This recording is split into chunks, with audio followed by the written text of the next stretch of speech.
Hello everyone, स्वागत है आपका अपने यूट्यूब चैनल पर। और मैं हाजिर हूँ फिर आज एक नई वीडियो के साथ। आज हम लेके आए हैं जो एसएससी सीएचएसएल का एग्ज़ाम हो रहा है, उसको जो 16 अक्टूबर को हुए हैं उसके आल शिफ्ट के क्वेश्चन लेके आ चुका हूँ मैं बच्चों, जो आपके लिए बहुत ही इम्पोर्टेंट है, जो आने वाले एग्ज़ाम है उसके लिए। तो यदि आप हमारे चैनल पर नए हैं तो चैनल को सब्सक्राइब करें और बेल आइकन को दबाएं। पहला क्वेश्चन पूछा क्या गया कि 2019 में कबड्डी के लिए द्रोणाचार्य पुरस्कार किसे दिया गया।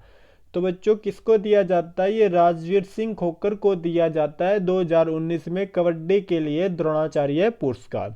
इसके बाद फिर अगला क्वेश्चन क्या पूछा जाता है कि द ब्लू अम्ब्रेला पुस्तक के लेखक कौन है। तो बच्चों ये जो पुस्तक है इसके लेखक कौन होते हैं, इसके लेखक होते हैं रस्किन बॉन्ड। ठीक है, तो द ब्लू अम्ब्रेला पुस्तक के लेखक कौन है, रस्किन बॉन्ड होते हैं। फिर अगला क्वेश्चन पूछा जाता है कि थायमिन की कमी से कौन सा रोग होता है।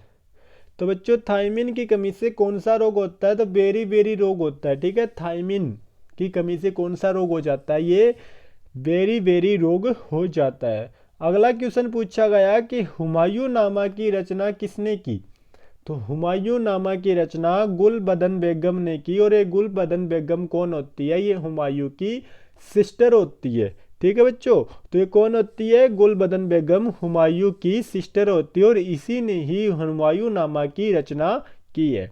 अगला क्वेश्चन पूछा गया है कि मटकी नृत्य किस राज्य से संबंधित है। तो ये मटकी नृत्य है वो किस राज्य से संबंधित है, तो ये मध्य प्रदेश से है। ठीक है, कहाँ से संबंधित है, ये मध्य प्रदेश से, और मध्य प्रदेश के मालवा क्षेत्र से संबंधित है। ठीक है, मालवा क्षेत्र से संबंधित है, जहाँ पे क्या है कि मटकी नृत्य बहुत ही प्रसिद्ध है। फिर क्वेश्चन पूछा गया कि मौलिक कर्तव्य संविधान के किस भाग में सम्मिलित है। तो मौलिक कर्तव्य है वो संविधान के कौन से भाग में सम्मिलित है, तो बच्चों भाग 4 में सम्मिलित है मौलिक कर्तव्य। ठीक है, कौन से भाग में सम्मिलित है, ये भाग 4 में सम्मिलित है मौलिक कर्तव्य, और इनको 42वां संविधान संशोधन के द्वारा जोड़ा गया। ठीक है, 42वां संविधान संशोधन के द्वारा इनको संविधान में मौलिक कर्तव्यों को जोड़ा जाता है। फिर अगला क्वेश्चन पूछ लिया गया कि संविधान के किस अनुच्छेद में अध्यादेश का उल्लेख है। तो बच्चों संविधान का जो है कौन सा अनुच्छेद है उसमें अध्यादेश का उल्लेख है, तो बच्चों अनुच्छेद 123 है, जिसमें क्या है कि राष्ट्रपति कोई भी अध्यादेश जारी कर सकता है। तो आपको इसी के साथ एक क्वेश्चन का और पता चला कि अध्यादेश जारी कौन करता है, तो बच्चों राष्ट्रपति जारी करता है, यानी भारत का राष्ट्रपति जारी करता है।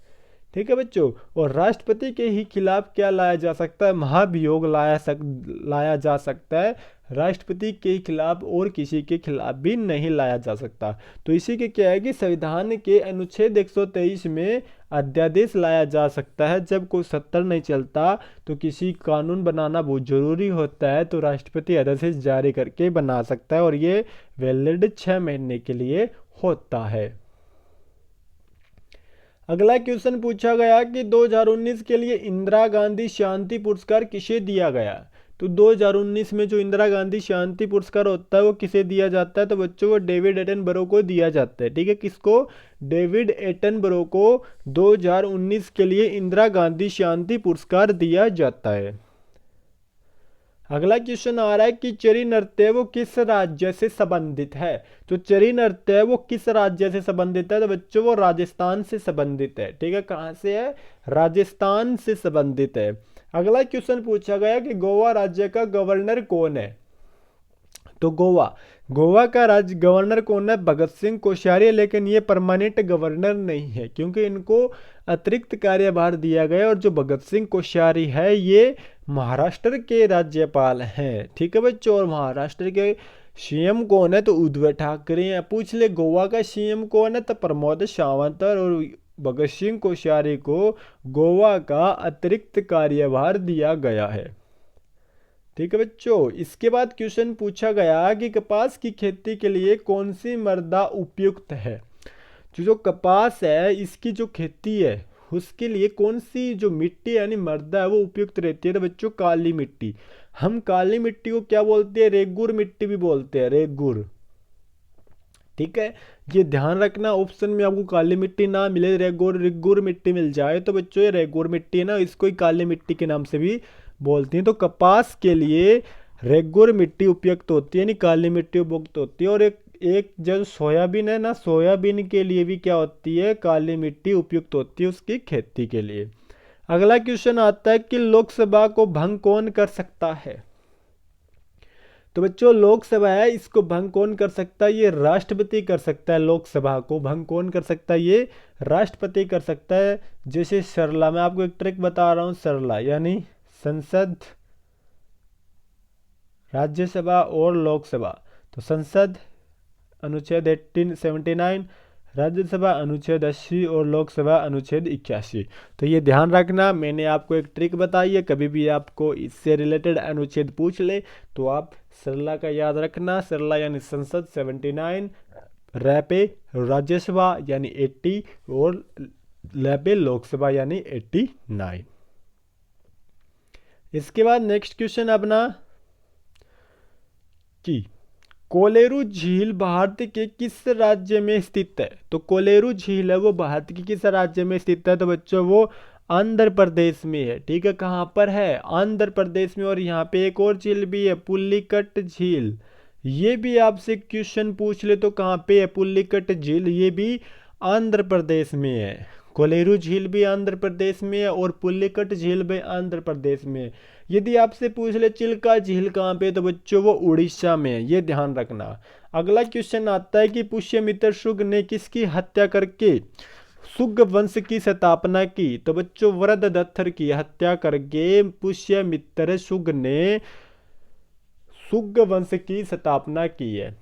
जो ये वृद्धदत्तर होता है ये मौर्य वंश का अंतिम शासक होता है, मौर्य वंश का अंतिम शासक होता है वृद्धदत्तर। ठीक है बच्चों, और ये क्या है, पुष्यमित्र शुंग ये ब्राह्मण होता है और ये पहला ब्राह्मण वंश होता है। इसके बाद अगला क्वेश्चन आ रहा है कि चुनाव आयोग का उल्लेख संविधान के किस अनुच्छेद में है। जो चुनाव आयोग है इसका जो उल्लेख है वो संविधान के किस अनुच्छेद के तहत है। तो बच्चों अनुच्छेद 324 में चुनाव आयोग का उल्लेख है। तो भारत के मुख्य चुनाव आयुक्त कौन है, सुनील अरोड़ा है। अगला क्वेश्चन आ रहा है कि भारत और पाकिस्तान के विभाजन केस में भारत का गवर्नर जनरल कौन था। तो वह भारत और पाकिस्तान का जब विभाजन होता है उस केस में भारत का गवर्नर जनरल कौन था। तो बच्चों माउंटबेटन, लॉर्ड माउंटबेटन भारत का गवर्नर जनरल था।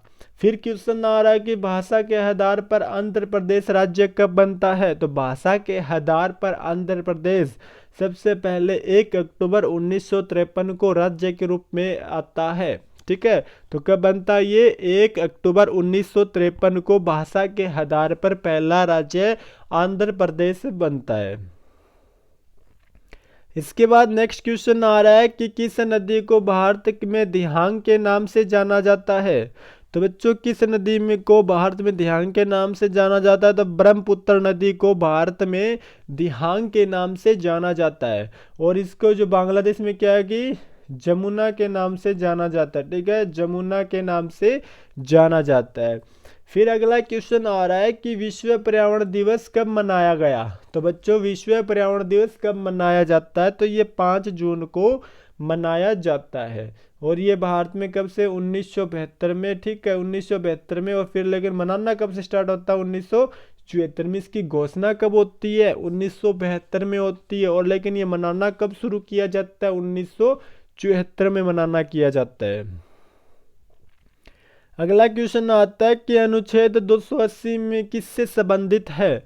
तो बच्चों अनुच्छेद 280 है ये वित्त आयोग से संबंधित है। ठीक है, किससे संबंधित है, वित्त आयोग से संबंधित है। और वित्त आयोग की स्थापना कब होती है, 1951 में होती है। और पहला वित्त आयोग कब बैठता है, 1952 से 1957 के बीच बैठता है। और पहले वित्त आयोग के अध्यक्ष कौन होते हैं, तो केसी नियोगी होते हैं। और वर्तमान में कौन सा वित्त आयोग का 15वां वित्त आयोग चल रहा है जिसके कौन है अध्यक्ष, एन के सिंह है। और 14वें वित्त आयोग के कौन थे, वाई वी रेड्डी थे। इसके बाद क्वेश्चन पूछा गया कि विश्व का सबसे बड़ा डेल्टा कौन सा है। तो बच्चों गंगा ब्रह्मपुत्र डेल्टा, ये विश्व का सबसे बड़ा डेल्टा जिसको अन्य नाम से क्या बोलते हैं, सुंदरवन का डेल्टा। ठीक है बच्चों, सुंदरवन का डेल्टा भी कहते हैं, ये विश्व का सबसे बड़ा डेल्टा है। अगला क्वेश्चन पूछा गया कि भारत रत्न की शुरुआत कब होती है। तो बच्चों भारत रत्न है, इसकी शुरुआत कब होती है, तो इसकी शुरुआत होती है 1954 में। जब इसकी शुरुआत होती है तो ये 3 व्यक्तियों को दिया जाता है। पहले कौन होते हैं, सी राजगोपालचारी, सर्वपल्ली राधाकृष्णन और सी वेंकटरमन। जब शुरुआत होती है तो इन्हीं तीनों व्यक्तियों को दिया जाता है भारत रत्न। किनको दिया जाता है, सी राजगोपालचारी को, डॉक्टर सर्वपल्ली राधाकृष्णन को और सी वेंकटरमन को। कब दिया जाता है, 1954 में। अगला क्वेश्चन है कि पर्यावरण में पाई जाने वाली दूसरी सबसे बड़ी गैस कौन सी है। तो पर्यावरण में जो पाई जाने वाली दूसरी सबसे बड़ी गैस कौन सी है बच्चों, वो ऑक्सीजन होती है। और पहली कौन सी है, तो बच्चों नाइट्रोजन है। ठीक है, नाइट्रोजन। और तीसरी कौन सी है, ऑर्गन है।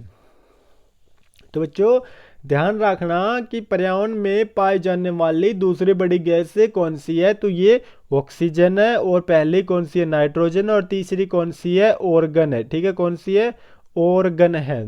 इसके बाद अगला क्वेश्चन पूछा गया कि राष्ट्रपति का चुनाव संविधान के किस अनुच्छेद के तहत होता है। तो बच्चों राष्ट्रपति का जो चुनाव है वो अनुच्छेद 54 के तहत होता है। ठीक है, राष्ट्रपति का चुनाव है वो अनुच्छेद 54 के तहत होता है।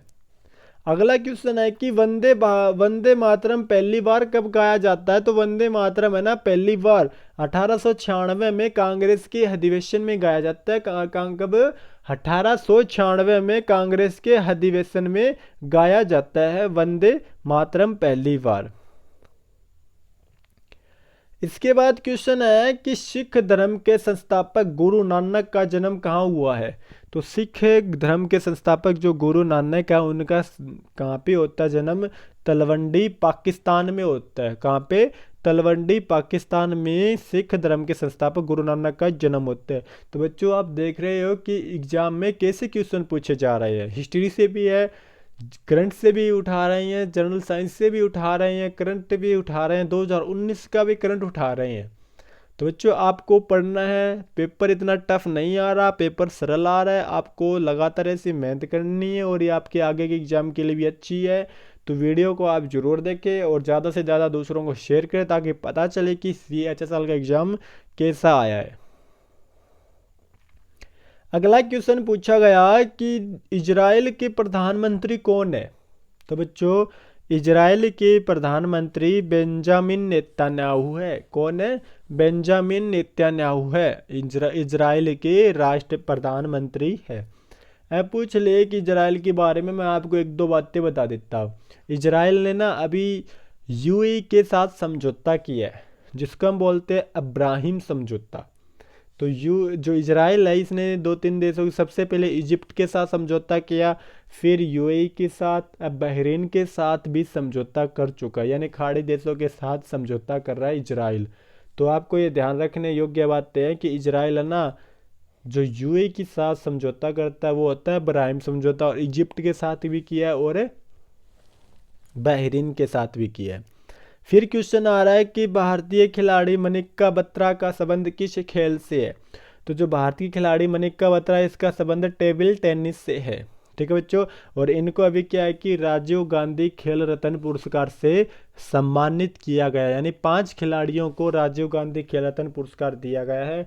इनमें से एक है रोहित शर्मा, मैं आपको बता रहा हूँ जो आपके ध्यान रहे आगे एग्जाम आए तो। पहले तो है रोहित शर्मा जो किससे, क्रिकेट से। दूसरी है रानी रामपाल जो है हॉकी से। तीसरी है मनिका बत्रा जो है टेबल टेनिस से। चौथे हैं विनेश फोगाट जो कुश्ती से। और 5वें है थंगावेलम। ठीक है, फिर क्वेश्चन पूछा गया कि वर्तमान में भारत के मुख्य न्यायाधीश कौन है। तो बच्चों वर्तमान में भारत के मुख्य न्यायाधीश कौन है, तो शरद अरविंद बोबड़े। ठीक है, कौन है, शरद अरविंद बोबड़े भारत के वर्तमान में मुख्य न्यायाधीश है। और ये 47वें नंबर के और 46वें नंबर के कौन थे, तो रंजन गोगोई थे। ठीक है, कौन थे, रंजन गोगोई थे। तो बच्चों आज के लिए बस इतना ही। कैसा लगा आपको हमारी यह वीडियो, कृपया हमें कमेंट करके बताएं और वीडियो को ज़्यादा से ज़्यादा शेयर करें। जैसे जैसे एसएससी सीएचएल की ऑल शिफ्ट होती है, हम वैसे ही आपके क्वेश्चन लेके आते रहेंगे। और यदि आपको हमारा वीडियो अच्छा लगा तो चैनल को सब्सक्राइब करें और बेल आइकन को दबाएं ताकि आपको आने वाले हर वीडियो का नोटिफिकेशन मिल सके। जय हिंद, जय भारत।